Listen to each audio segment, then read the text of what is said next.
Au Niger, des preuves accablantes sur les activités d'exploitation d'uranium par une société française sont dévoilées.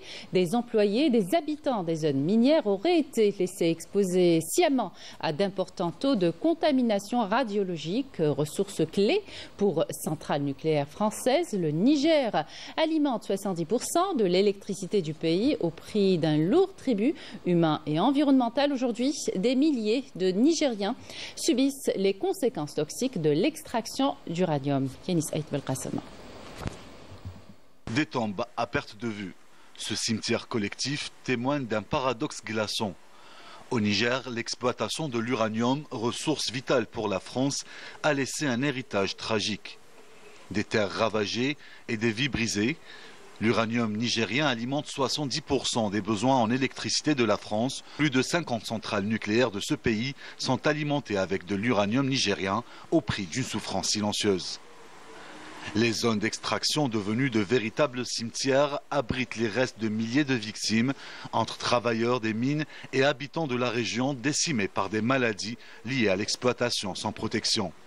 L'uranium nigérien est sauvagement exploité, sans protection de sécurité, sans informer la population et sans retombées économiques.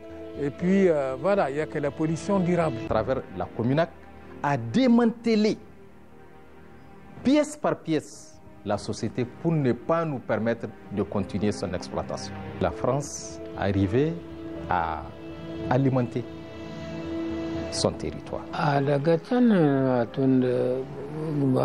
Je travaillais dans une mine d'extraction d'uranium et à cause de ce travail, je suis tombé malade car on travaillait sans aucune protection. Une surexploitation des mines sans aucune norme de sécurité au détriment de la santé des Nigériens.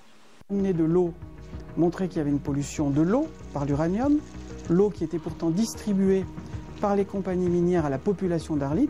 Cette eau dépassait très largement les normes sanitaires de l'Organisation mondiale de la santé. Bien sûr, ça touche aujourd'hui les gens sur place, mais comme la radioactivité de ces déchets qui sont là, elle est à durée de vie très très longue, puisque vous avez là-dedans des radionucléides, des éléments radioactifs qui ont des durées de vie de milliards d'années. Le Niger, pourtant riche en ressources naturelles, demeure l'un des pays les plus pauvres au monde. La France dépend de cette ressource, porte une lourde responsabilité.